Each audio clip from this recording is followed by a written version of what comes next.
마켓콕 헤드라인 시간입니다. 어제 장마감 이후부터 개장 전까지 중요한 소식들 함께 체크해 보겠습니다. 네, 첫 번째 소식은요. 한일 통화 스와프가 드디어 8년 만에 공식적으로 복귀됐다는 소식입니다. 원화와 엔화를 주고받는 방식이 아니라 이번에는 전액 달러화 베이스로 진행이 되는데요. 달러화 기반이라는 점에서는 간접적인 한미 통화 스와프 성격도 깔렸다고 보실 수 있겠습니다. 추경호 부총리 겸 기획재정부 장관은 어제 오후 일본 도쿄 재무성에서 스즈키 슈니시 일본 재무상을 만났는데요. 제8차 한일 재무장관 회의를 하고 통화 스와프 복원에 합의했습니다. 이번 계약 규모는 100억 달러고 계약 기간은 3년인데요. 한일 통화 스와프를 다시 한번 재개하게 되는 것이고요. 지난 2001년 20억 달러로 시작했던 한일 통화 스와프는 글로벌 금융위기나 유럽 재정위기 등을 거치면서 2011년에는 700억 달러까지 불어났습니다. 하지만 이후에 한일 관계가 경색되면서 규모가 꾸준하게 줄어들기 시작했고 마지막 남아있던 100억 달러의 계약이 2015년 2월 만료가 되면서 8년 넘게 중단됐는데요.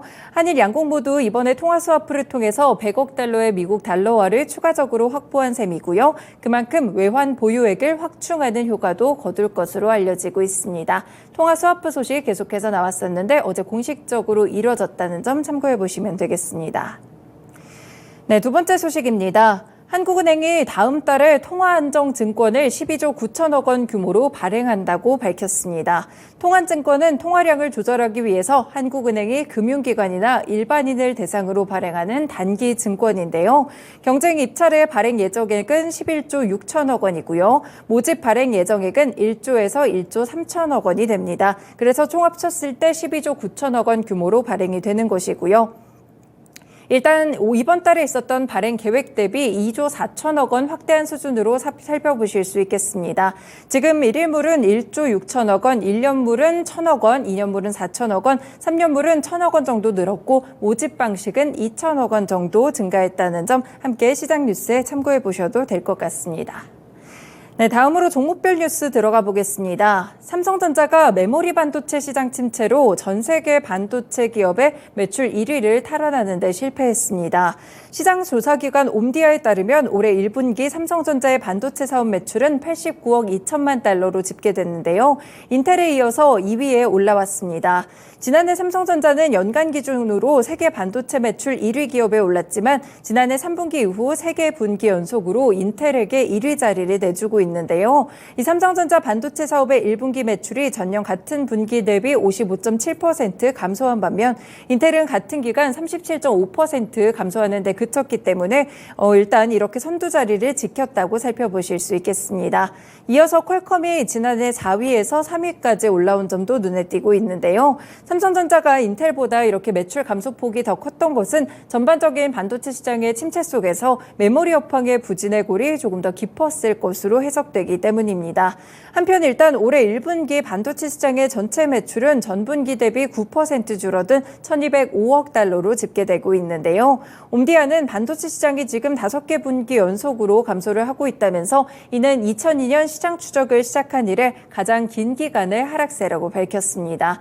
네, 반도체 업황 이제는 턴어라운드 된다 이런 소식들이 많았는데 일단 순위적인 부분들도 체크를 해보셔야 될 것 같고요. 아직까지 바닥에서 일단 이 감소폭 자체는 줄어들고 있지만 감소세는 나타나고 있다는 점 참고해 보시면 되겠습니다.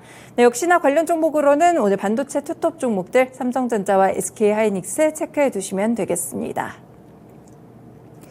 다음 소식입니다. 어제 단독 보도를 통해서 정규장에 나왔다가 일단 공식적으로 공시가 나오면서 장마감 이후에 확정이 됐는데요. 삼성 디스플레이가 종합장비업체 SFA의 지분 4.3%를 시간 외 매매를 통해 매도했다고 어제 공시했습니다. 삼성 디스플레이와 SFA 공시에 따르면 처분 주식수는 154만 4천 주고요. 처분 단가는 35,777원으로 총 552억 원 규모입니다. 원래 삼성 디스플레이가 SFA 주식 10% 정도 이상을 보유한 2대 주주였지만 이번에 매도 결정으로 지분율은 5.85%까지 줄어들게 됐습니다. 일각에서는 삼성 디스플레이가 LCD 사업을 접는 등 사업 구조 개편과 맞물려서 지분을 처리한 것으로 보인다라는 분석이 나오고 있는데요. 다만 양사는 지분 매각 이후에도 협력을 이어갈 방침을 밝혔습니다. 삼성 디스플레이 관계자는 공급망 강화 차원에서 과거에 SFA 지분을 확보를 했었고 지금은 굳이 지분까지 갖고 있지 않더라도 충분히 사업적으로 협력이 가능했다고 판단했다면서 지분 매각 이후에도 파트너십을 이어갈 방침이라고 함께 밝혔습니다. 네, 어제 정규장에서도 SFA 주식이 좀 큰 폭으로 하락하는 모습이었는데요. 일단 공시 확정 이후에 반등을 주게 될지 혹은 이미 반영된 소식이라서 이 주가가 추가적으로 좀 하락하게 될지 이 부분도 함께 살펴보시면 되겠습니다. 네, 다음 소식입니다. 설탕 대체 인공 감미료 중 하나로 볼 수 있는 아스파탐을 세계보건기구 산하 국제암연구소가 바람 가능 물질로 다음 달 분류할 예정이라는 로이터 통신의 보도가 나왔습니다. 이 로이터 통신은 소식통 2명을 인용해서 국제암연구소가 다음 달 14일 아스파탐을 처음으로 사람에게 암을 유발할 가능성이 있는 물질로 분류할 것으로 전하고 있는데요. 지금 아스파탐은 1965년 발견이 됐었고 설탕의 200배 정도의 단맛을 가진 것으로 알려지고 있지만 최근에 설탕의 대안으로서 더욱더 주목을 받고 있는데요. 그래서 제로가 붙은 무설탕 음료나 무설탕 캔디에 굉장히 많이 쓰이고 있습니다. 하지만 일각에서는 그 위험성에 대해서 연구가 충분하지 않다는 지적이 나오고 있고요. 이달 초에 외부 전문가들의 회의를 거쳐서 최종 확정된 이 아스파탐에 대한 암 연구소의 결정은 모든 공개된 근거에 의해서 해당 물질이 잠재적으로 위험한지 아닌지를 판단하게 된 것이라며 이번 결정에는 안전한 섭취량이 얼마인지는 고려하지 않았다라고 로이터 통신이 보도하고 있습니다. 네, 이 소식이 나오자 이 아스파탐의 대체제와 관련돼서 여러 가지 종목들이 좀 들썩이기 시작했는데요. 사카린 관련 종목이나 설탕 관련 종목들이 시간외에서 급등하는 모습이었고요. 대표적인 종목으로는 4가지 체크드리겠습니다. 경인양행, 네오크레마, 보락, 대한제당 이렇게 4가지 종목들이 시간외에서 공통적인 반응으로 상승을 기록하기도 했었는데요. 이 보도 살펴보시면서 정규장에서 테마성 움직임 어떻게 형성될지 살펴보시면 되겠습니다. 네, 마지막 역시나 단독 보도로 나온 소식입니다. LG전자가 글로벌 스타트업 투자 펀드를 기존 2천만 달러에서 1억 달러로 대폭 확대합니다. 지금 스타트업계 투자 빙하기가 굉장히 심화되는 상황 속에서도 투자 펀드 규모를 무려 5배 가까이 늘린다는 것인데요. 현재처럼 투자가 크게 위축된 시점이 뛰어난 기술 기업의 지분을 낮은 가격에 확보할 수 있는 적기라는 역발상을 한 것으로 풀이되고 있습니다.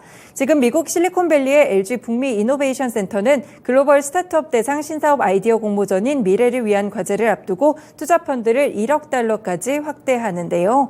이 LG노바가 LG전자 미주 법인장을 역임한 조주환 사장의 신사업 전진기지 역할을 수행해온 만큼 펀드 규모와 함께 존재감도 커질 것으로 보고 있습니다. 네, 이렇게 LG전자의 투자 소식 어제 또 LG전자 큰 폭으로 상승하는 흐름이었는데 전장 사업에 대한 기대감이 반영되기도 했습니다. 투자를 늘려가는 LG전자의 주가 흐름 정규장에서 확인해 보시길 바라겠습니다.